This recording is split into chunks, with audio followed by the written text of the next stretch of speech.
Okay, my name is Mark Burrows, retired locomotive engineer. I had 37 years in the industry. My last 25 was with the Canadian Pacific, now the Canadian Pacific Kansas City Southern. Before I retired, I had been a delegate to the last UTU, United Transportation Convention in 2011, and the inaugural Smart Transportation Convention in 2014 as a delegate for my local 1433 in the Chicago area. Been a longtime member of Railroad Workers United, and currently the editor of the Highball, our quarterly newsletter. So my name's Nick Wurst. I'm a freight conductor in Massachusetts. I'm a member of Smart Transportation Division. I serve as the legislative rep for my local, and then as a member of RWU, I also serve on the International Steering Committee.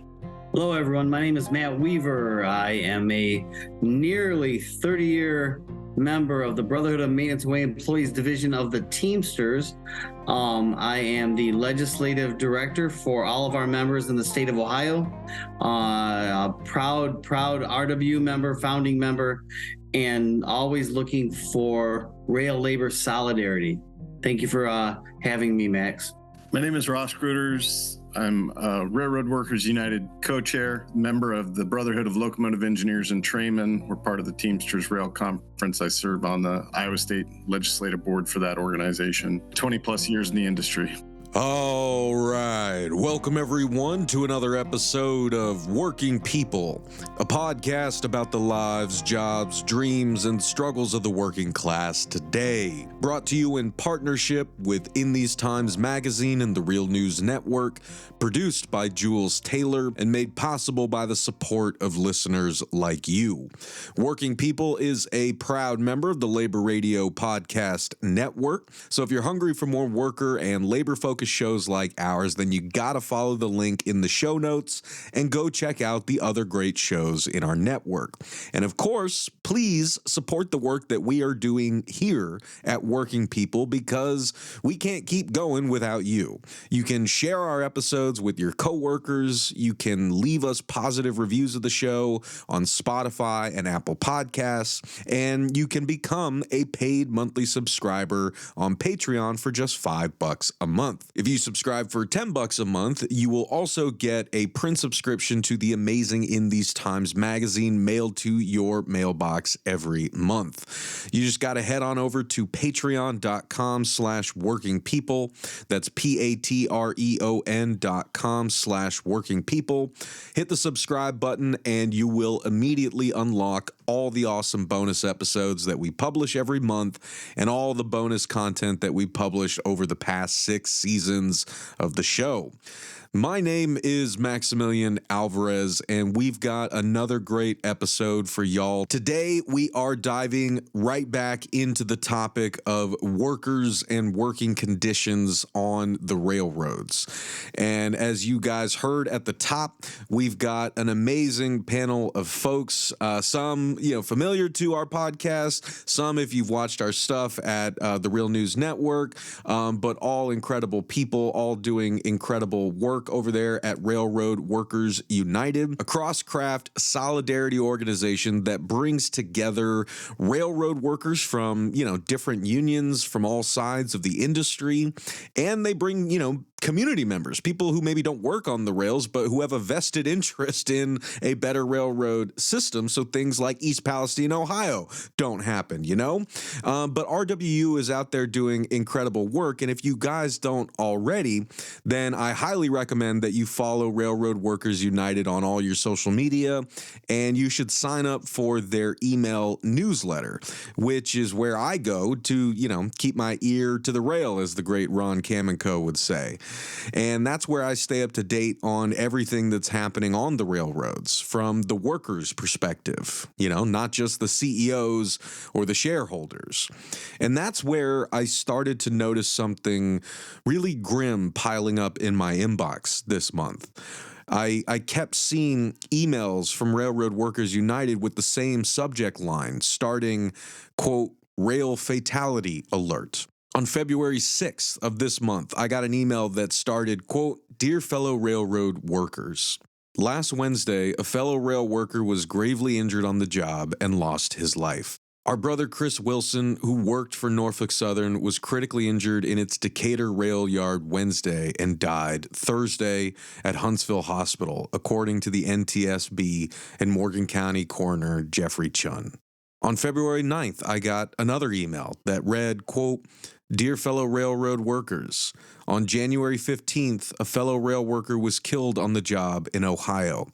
A National Transportation Safety Board report released February 7th stated, quote, on January 15th, 2024, about 5:30 a.m., an Ohio Central Railroad signal maintainer was found deceased by the crew of Wheeling and Lake Erie Freight Train 21815 on the main track of the Columbus and Ohio River Railroad east of the New Rumley Road Highway Railroad Gate crossing." On February 17th, I got another email that began, quote, "Dear fellow railroad workers, on February 13th, a fellow rail worker was killed on the job in North Carolina.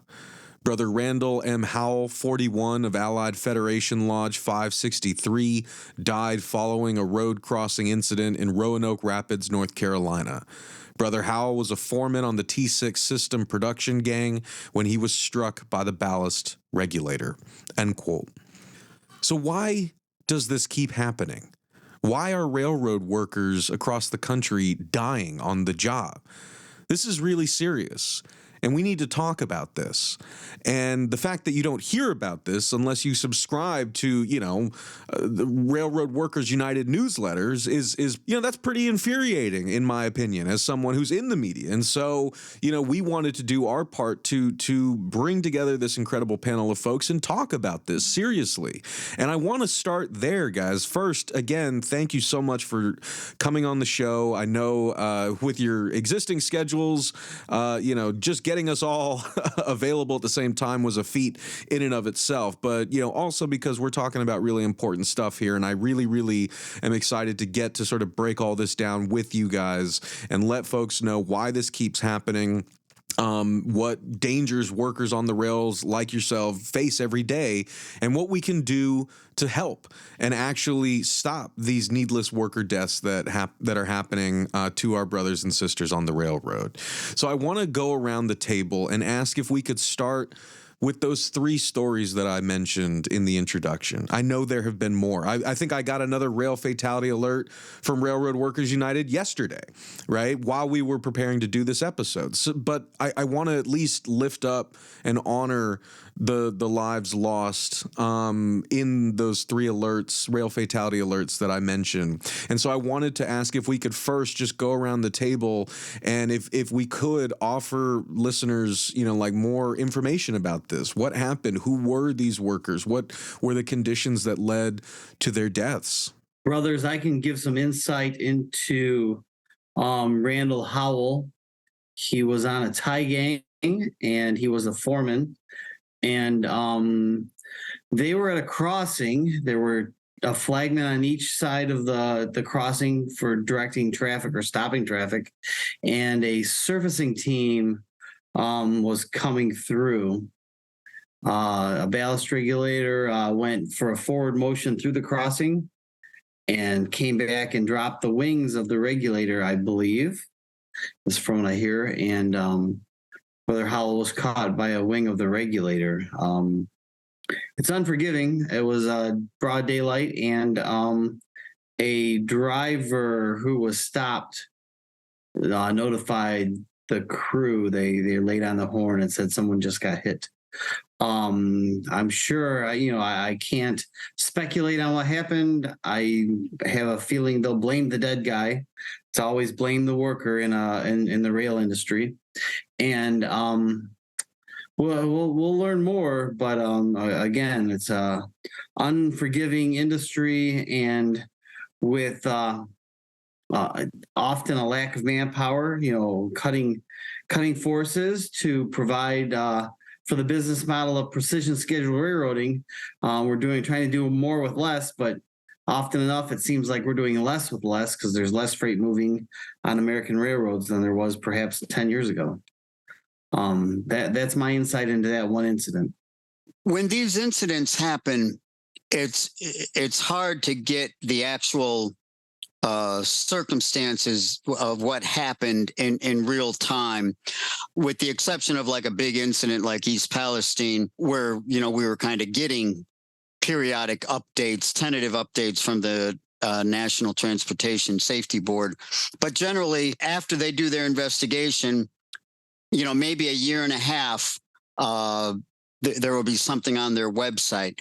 So, for instance, the brother who was killed with a cut of 30 cars that hit his engine, without knowing all the details, I think it's fair to say that speed up in one way, shape, or form, or combination of manifestations, is the common thread. Like Matt was saying, more with less, more production, faster, less workers, pressurized, time sensitivity.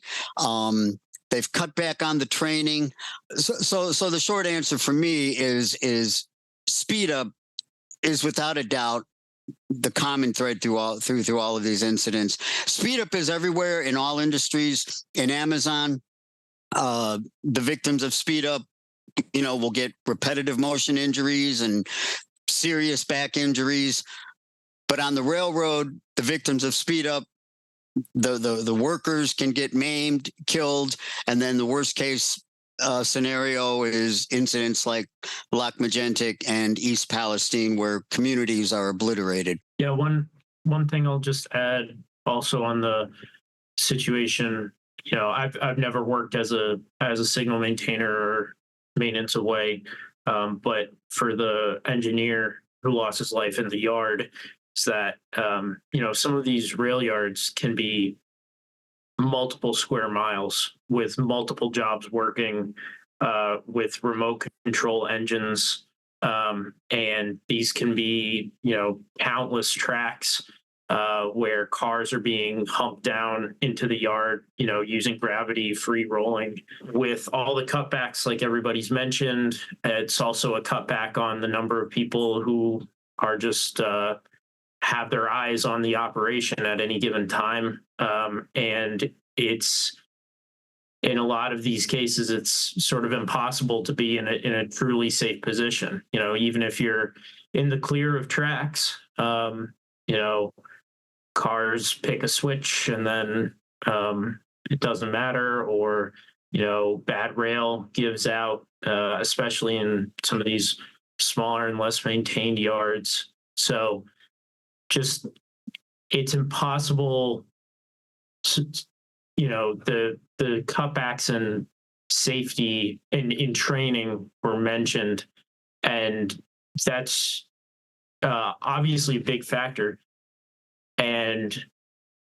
But the other thing is, there's so much about railroading that's inherently sort of dangerous and can't be, you know, proofed with rules.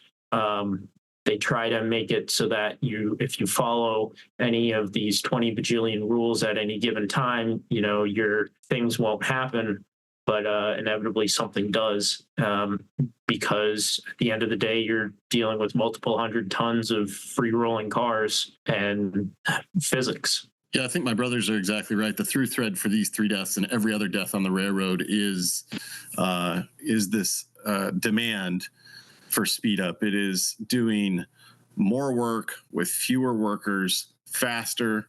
The root cause is the economics of it, right? Like the railroads have placed a dollar value on our lives, and they're willing to roll those dice in order to make billions and billions of dollars in profit. And as we've seen this speed up occur more through precision scheduled railroading, which is an operating model to maximize that shareholder value and push those profits, we've seen less and less focus on safety and more focus on that speed up and that pushed production. And it's not just the workers on the railroad who are affected. It is also the public, as we've seen with the high profile incidents like last February in East Palestine, Ohio. Well, let's dig into that because for folks who listen to this show, I think we've had enough interviews with railroad workers that I think they get the gist of like at least a lot of the more of the basics than like your average podcast listener. And I have you guys at Railroad Workers United to thank for that. So we can assume that there's going to be like some background knowledge here from our listeners about how the industry itself has been changing over recent years and decades, the rise of precision scheduled railroading, right? The corporate consolidation that's been going on the railroads for years, to the point that we've gone from, over 40 different rail carriers, like down to a handful, right? That have just like incredible oligopolistic power over our supply chain. And as we saw, with the high stakes contract negotiation that y'all were embroiled in 2 years ago, culminating in Congress and Scab Joe Biden and everyone else in Washington, D.C., just like gleefully conspiring to shove a contract down workers' throats and give the rail carriers everything they want, basically tacitly and explicitly telling the rail carriers, hey, keep doing what you're doing because we're not going to stop you, right? So that's what we were covering with railroad workers, and have been covering extensively on this show at The Real News on Breaking Points for years now. So I don't want to make y'all go over all of that again, but I do want to sort of talk about how those changes affect the safety and of working on the railroads. Because Nick, you mentioned something that really stuck in my ear, right? About how there's at a certain point, there is no way to make this job completely safe, right? It's like with, football, right? You're never going to be able to make football completely safe, even if you have great helmets. It's a sport, premised on violence, right? And as railroad workers like y'all have been telling me for years, these trains are incredibly heavy, right? I mean, they are incredibly dangerous, and you as a human being are the softest, squishiest thing in that rail yard, right? And you are no match, for a massive locomotive, or anything like that. So I want to sort of talk about those two sides of this. If we can go around the table and just talk more about, what do you think folks who don't work on the railroads don't understand about, just the inherent dangers that you face doing this work regardless? What are the sorts of pressures and dangers and safety measures that you as railroaders, just have to work with on a day-to-day basis, given the nature of the work that you do? But then also let's talk about how those things have changed over the course of recent years as the precision scheduled railroading and this Wall Street minded mentality has totally taken over the industry, turned it into a profit generating machine for the executives and the shareholders. Like Ross was saying, cutting the workforce so that piling more work onto fewer workers, making the trains longer, heavier, yada, yada, yada. So let's talk about that. Let's go back around the table. Mark, I'm going to throw it back to you. But yeah, then everyone else just please hop in after he's done. Well, first, I believe that railroading, it can be done safe. Okay. I mean, yes, under current conditions, it is going to work as like a potential death trap on a good day. But if the profit motive was taken out of the equation and the whole priority was to move the nation's freight safely, so that workers are not compromised, so that the public is not compromised, and so that the freight itself is not compromised. That's a whole, that can be a whole nother discussion. It can be done. That'd be a major paradigm shift, but it can be done. So I just kind of wanted to make that point.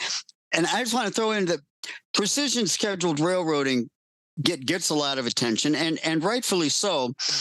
But it's actually, it's also just kind of like an oxymoron marketing term for a business model. The speed up began decades ago, I can trace it back to the mid '80s, where there was a real shift, and then precision scheduled railroading in the last 10 plus years has just escalated it on the speed up on steroids. I'll just leave it there for now. So yeah, I want to just start with agreeing with Mark that railroading can be done safely, but that means safety has to be the number one priority over everything else. And that's not the case with these railroads.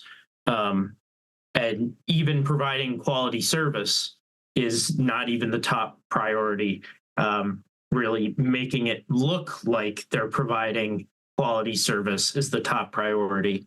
I think there's a lot to talk about, and one of the things I want to give a little bit of perspective on is I'm the youngest in terms of seniority, in terms of time on the railroad, out of all of us by a significant margin, I think.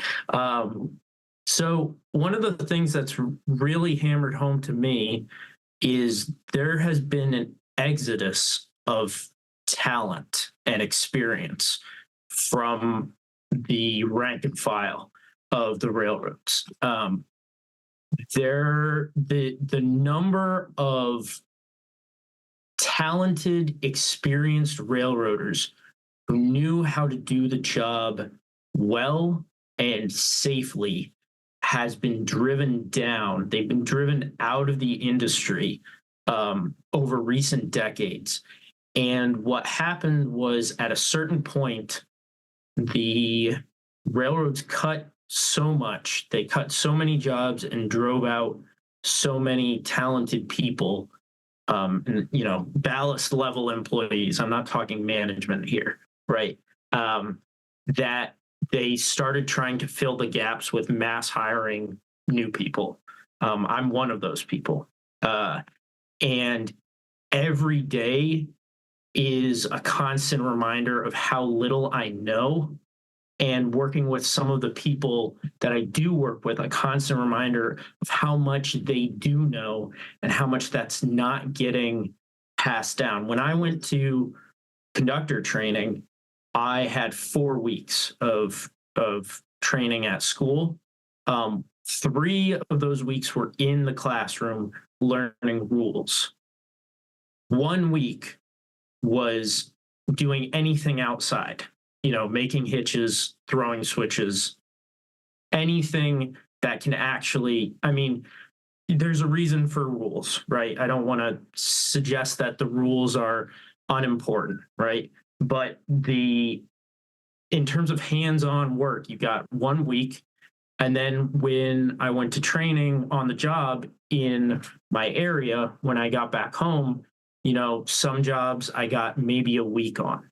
When I started talking with more experienced engineers and conductors, they talked about the fact that most of them, their entry point was as a brakeman, where for years they made hitches and threw switches as part of a 3-man crew, where they weren't worrying about, as a conductor, there's this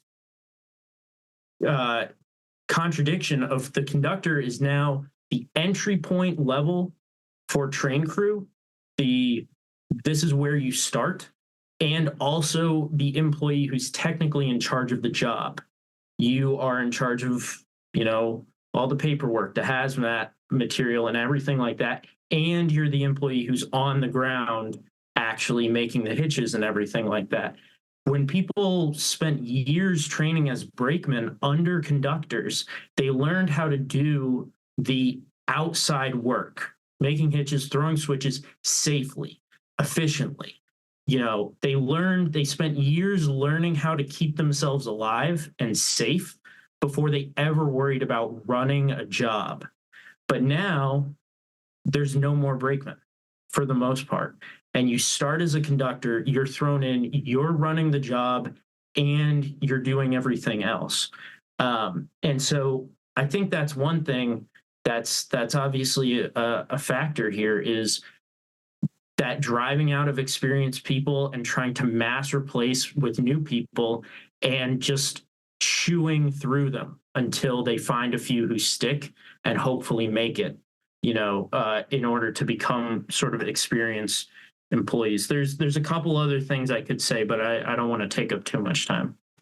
I think Nick's exactly right. I work on a yard job where the age of experience is a year or less right now to hold that job, and it is somebody that's trying to learn the job and be safe while they're being asked to perform at an extremely high level and produce, and it's unrealistic, right?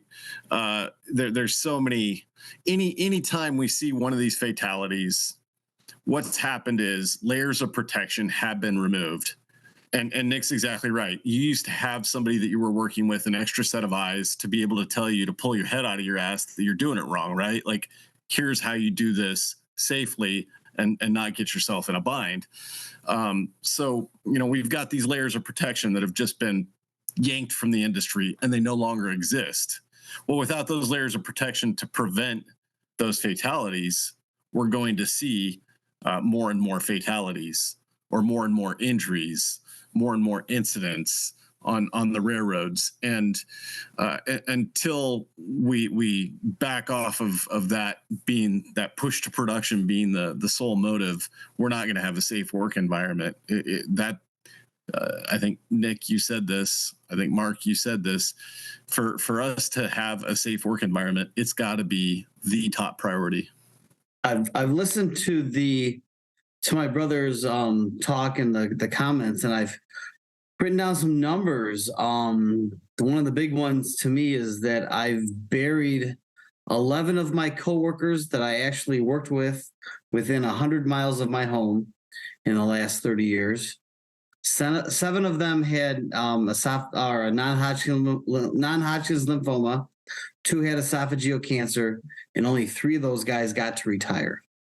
It's pretty shocking. It's like I heard, and it was only a rumor back then when I hired in, that maintenance weight people only live 19 months after retirement at 62. We've gone to 60 now, so maybe it's a little better, but it's pretty frustrating. Max had said something about 40 or 50 railroads. The numbers I saw was in 1900, there were 132 Class 1 railroads. Today, there are 6. It's like the Monopoly Board 101. There's 4 on the board. Well, we're at 6 now, but yeah, here's Monopoly. And the price adjustments come in 2s, and they demarket, so they hesitate to favor less profitable shippers, that kind of thing. Another thing that the number that I saw is lots of railroads are shooting for a 55% operating ratio. That's their goal under PSR. I'm under the impression that like McDonald's or Burger King they're shooting for like 80 or 90. So the profit margins are astounding.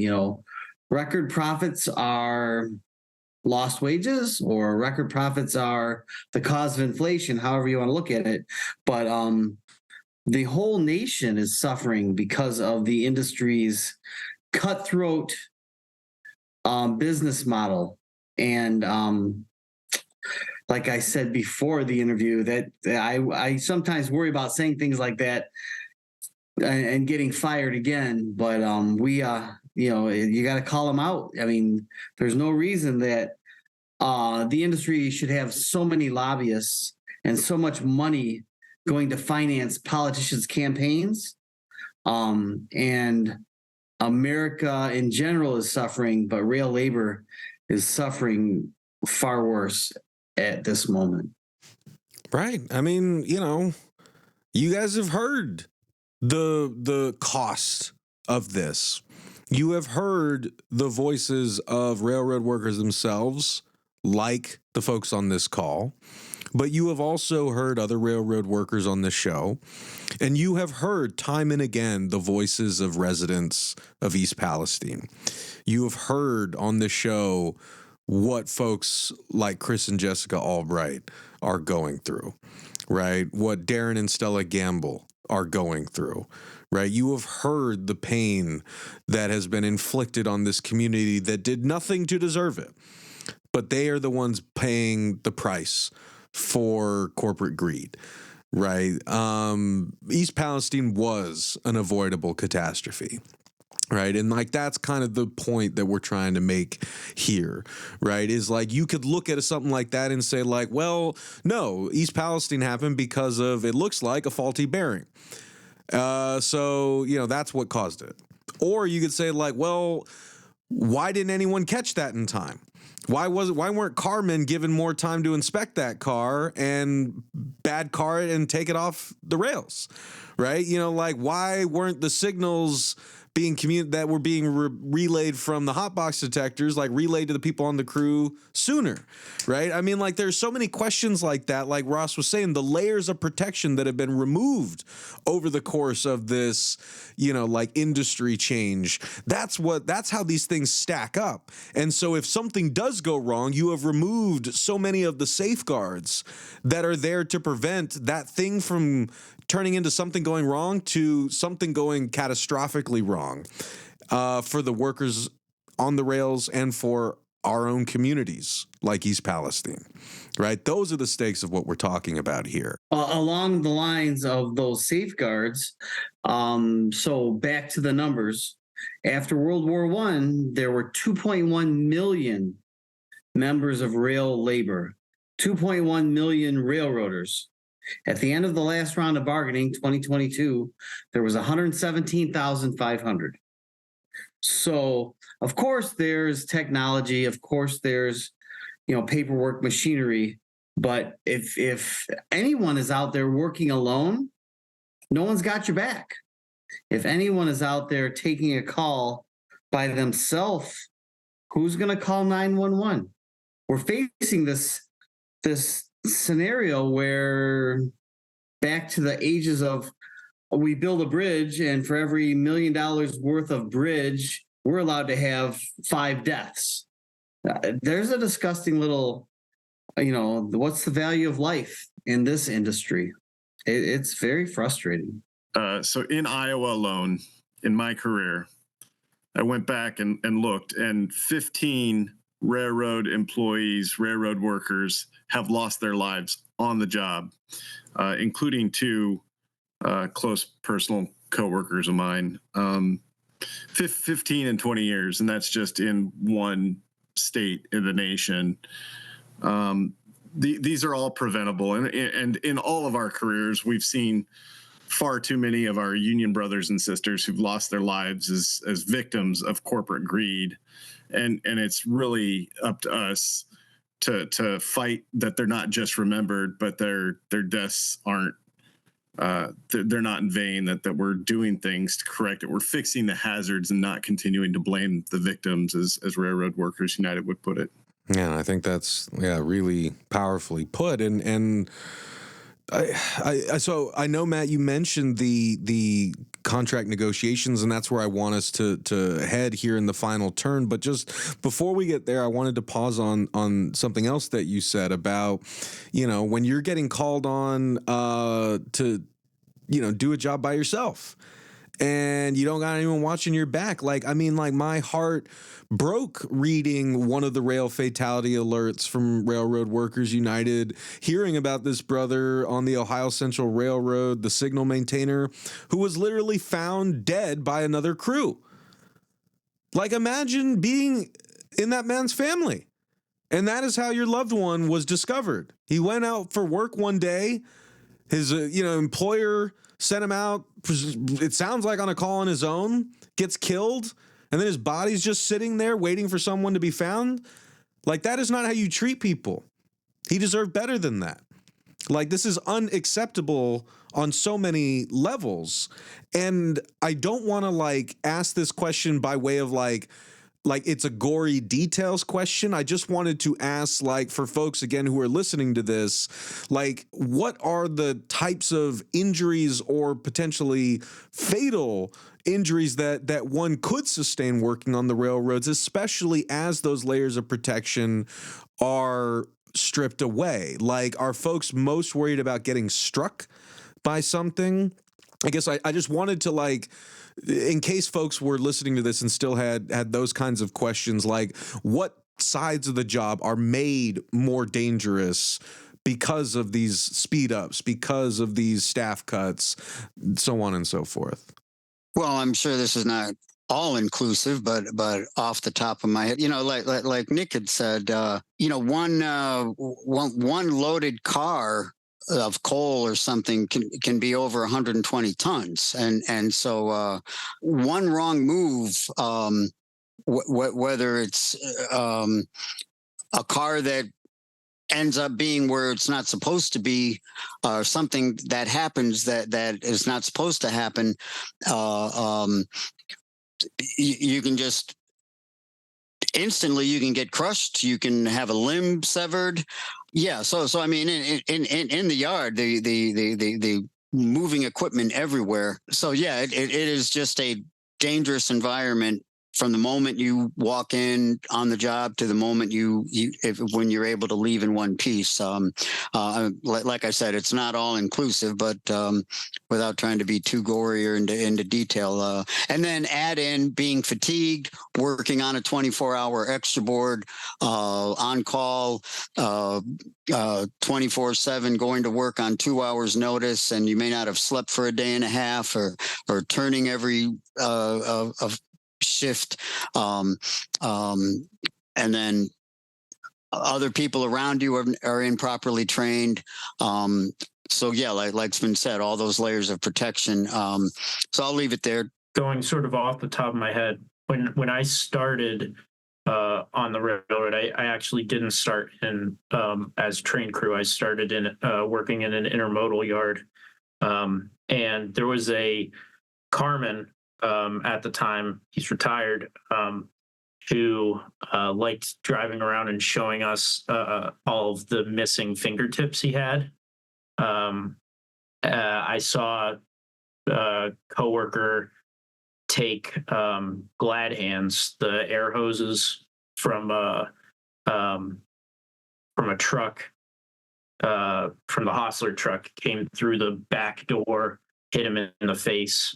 He had to get reconstructive surgery and everything like that. I mean, one of the things that I think is really scary to me, I mean, we hear a lot about horror stories where people are sort of killed through impacts or, losing limbs or things like that.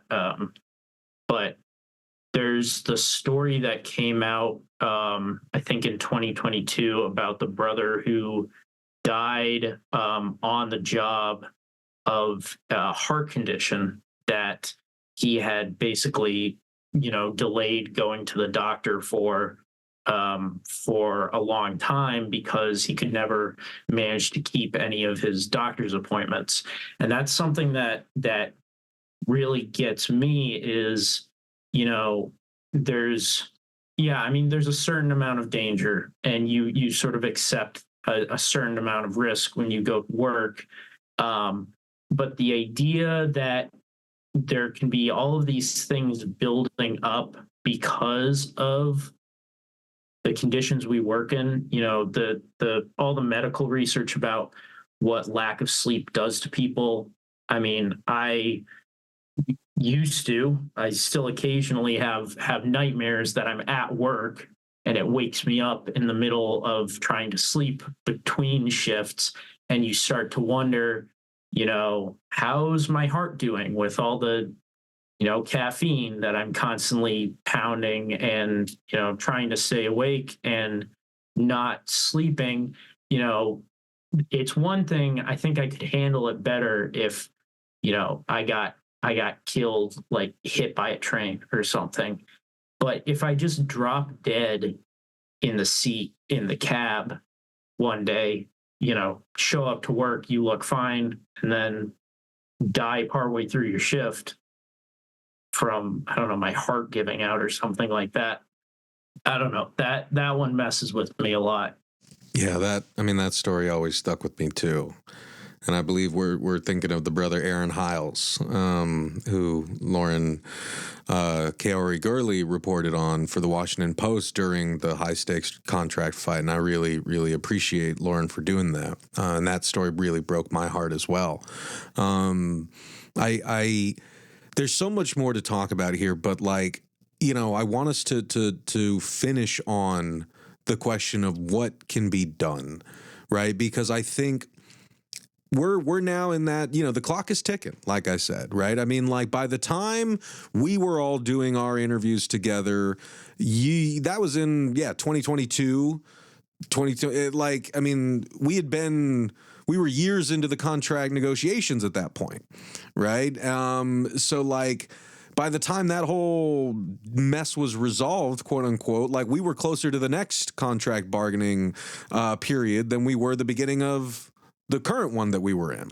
So 2025 is going to be a chance to really like take the fight back to the carriers, right? And this is also something I want to impress upon people listening, because for so much of that fight, as we got closer and closer to potentially seeing a national rail strike or rail lockout in this country for the first time in a generation, a lot of folks were asking, what can I do? Like, what can we even really do at this point? We don't work on the rails. Like, it feels like the process is so far out of our reach that we don't know what to do.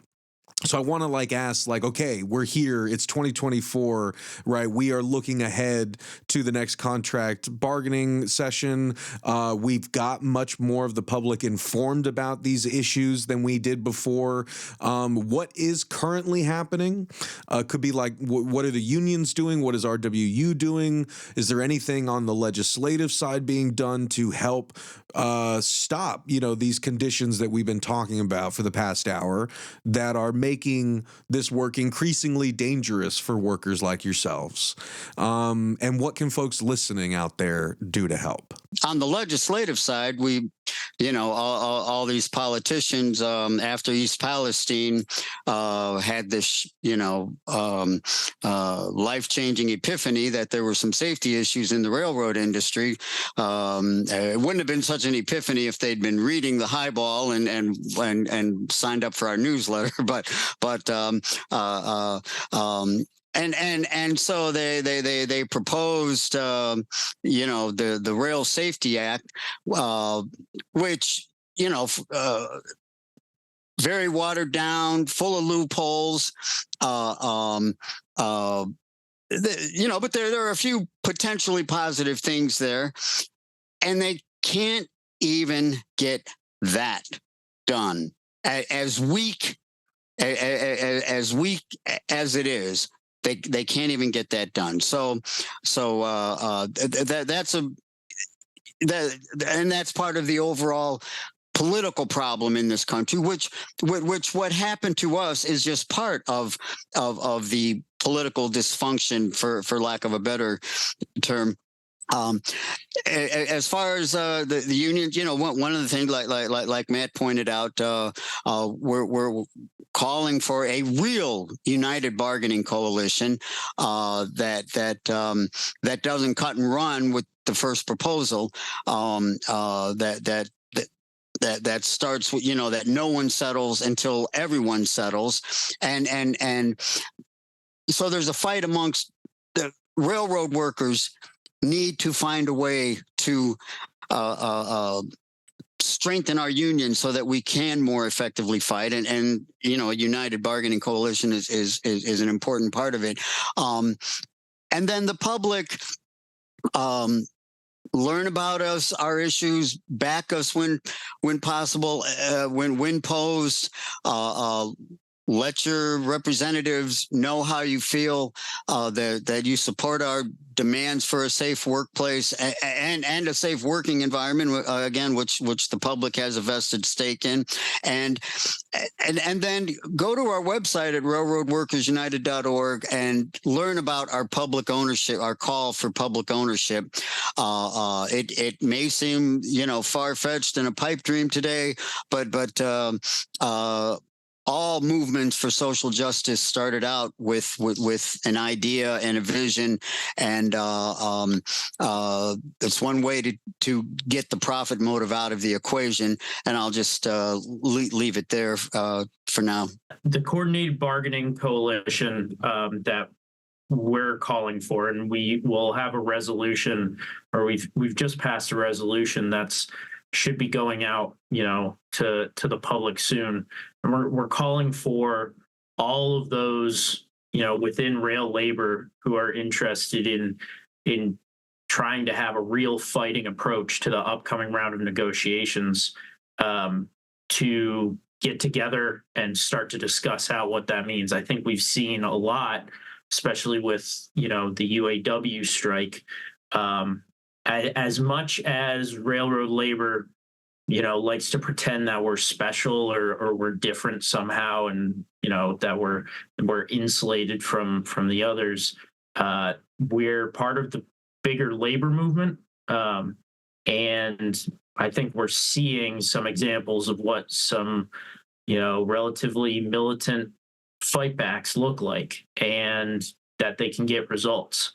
And so I think that's obviously the big thing, is we really want all of the unions. And I think, Matt mentioned the numbers in terms of the decline of members, but that's not just direct job cuts. That's also increases to things like outsourcing and subcontracting to non-union companies. The fact that decline in our membership has happened, even the recent declines in recent decades, I think it's criminal, to be totally honest. And I think that we need that real fight back. So, what can the public do? I think people who are in the labor movement have a vested interest in every other union's and every other worker's fight as well. Like Mark was saying, what's happening to us at any given time is just, it's the same as what's happening in every industry. And so, the same way that we in RWU are trying to put pressure on our unions and on to fight back, other people can do that as well. And I think one thing, if it comes to picket lines, if it comes to rallies, if it comes to practice pickets, the numbers that Matt gave makes it pretty clear we need reinforcements. We need backup. I know our picket line plans in my area were looking pretty sparse if it had gone down to it the last time. And I think the last thing I'll mention is, so Ross used a really excellent phrase earlier of layers of protection. And I do think that there needs to be a reckoning with the Railway Labor Act, which is the labor law that allowed Biden and Congress to force a contract on us. And I think it's interesting, one of the other big labor battles going on this year is the flight attendants. The airlines are also under the Railway Labor Act. But when it comes down to it, taking job action, removing ourselves from a dangerous, from a deadly, from a unacceptable, work environment, and refusing to go back until it's rectified, that's the ultimate, last line of defense. That's the last layer of protection. And the RLA makes it so that we don't have that. I mean, when you really break it down, what it does is it gives these legislators who have never worked for the railroad the ability to order us back into a fundamentally unsafe, unlivable situation. So I know it's a bit of a long shot, but while we're talking about legislation, I don't think it's just safety legislation that we need to start thinking about. I think we also need to take a good hard look at the Railway Labor Act. And unfortunately, that scenario leads the railroads into a position where they don't have to bargain in good faith, because they know that Congress will stuff an agreement up our asses. So railroads don't come to the table in good faith. Right now we have on-property agreements going on all over the place. I've heard last week that the railroads want all on-property agreements to be decided by July 1st. We'll see how that goes. But the bargaining max begins in November with Section 6 notices. So go to Rail Labor Facts perhaps and see the Rail Labor bargaining flow chart. In November, Section 6 notices come out, what we want to change. And we've done, many of the crafts have done questionnaires and that kind of stuff to see what the guys want. But if we have a rail labor bargaining coalition, all together, one for all for one, then we can speak as one voice. I was very impressed by being under the AFL-CIO TTD umbrella at the end of bargaining. And actually, I think we did okay, except that my vote was no, because there were no sick days and they wouldn't deal with attendance policies. So that was it.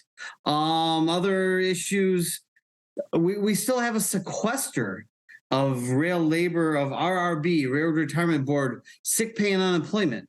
It's gone on for over a decade. We're losing money for sick pay and unemployment because Congress unjustly sequestered our pay, even though RRB doesn't affect the national budget. We've got bills up, we got bills down, we got more bills in, and they won't address it. That the public servants, come on, I don't think so. I'm very disappointed in much of Congress right now because they're not taking care of the constituents, seem to be taking care of the people who finance their campaigns. Last point was, and it's a big one, along the lines of what Mark said, is if we can't trust our regulators to regulate, perhaps we need to have a nationalization of the railroads. If we can't make things safe with regulation, maybe we don't need the rail industry to be a for-profit industry. There's lots of ins and outs in that, and it's a very touchy scenario, and I was a bit against it for the first few years of RW talking about it. But we're getting nowhere. The STB did nothing. The FRA seems to be doing very little, and our members are dying because nothing is happening. It's time to step up and take care of the people of this country. Railroads are making billions of dollars, and they're doing so on the backs of workers and the public. It's an outright theft, and the costs are externalized. We're the ones that face the potential loss of our lives. The public are the ones that face the potential loss of their lives, livelihoods, their homes. This theft has to stop. railroadworkersunited.org. You can check out all our information about supporting a public ownership campaign. Can't think of a better way to scare the shit out of the railroads. And when it comes to bargaining, exactly right. My brothers, Mark, Matt, Nick, all hit the nail on the head. But one thing that stands out to me is we need to be a bigger part of the labor movement as a whole. And we saw United Auto Workers President Shawn Fain lay down a gauntlet and say May 1st, 2028, labor needs to come together and set that date to organize towards a general strike.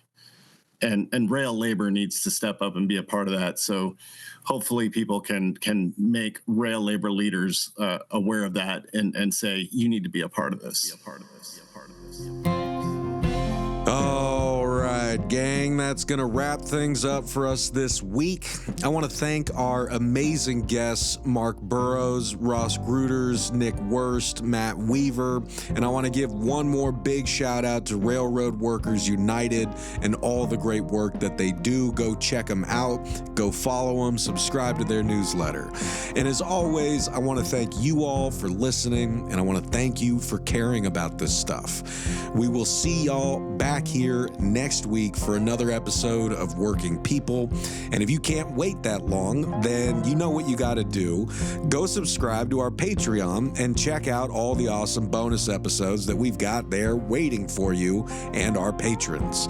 And go explore all the great work that we're doing at the Real News Network. If you like the work we do here at Working People, you're going to love the work that we are doing across the Real News Network, where we do grassroots journalism that lifts up the voices and stories from the front lines of struggle. Sign up for the Real News newsletter so you never miss a story, and help us do more work like this by going to therealnews.com/donate and becoming a supporter today. I'm Maximilian Alvarez. Take care of yourselves. Take care of each other. Solidarity forever.